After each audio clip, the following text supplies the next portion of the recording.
এবং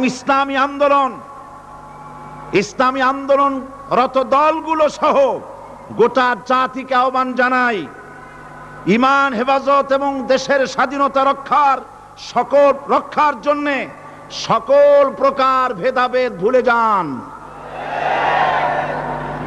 সেই সাথে দলীয় সংকীর্ণতার ঊর্ধ্বে উঠুন, আভ্যন্তরীণ কোন্দল থাকলে মিটিয়ে ফেলুন, একমাত্র মুসলমান পরিচয়ে কাঁধে কাঁধ মিলিয়ে দাঁড়ান, আর ঐক্যবদ্ধ হয়ে কোরআন প্রতিষ্ঠার আন্দোলনে ঝাঁপিয়ে পড়ুন। সকলকেই মনে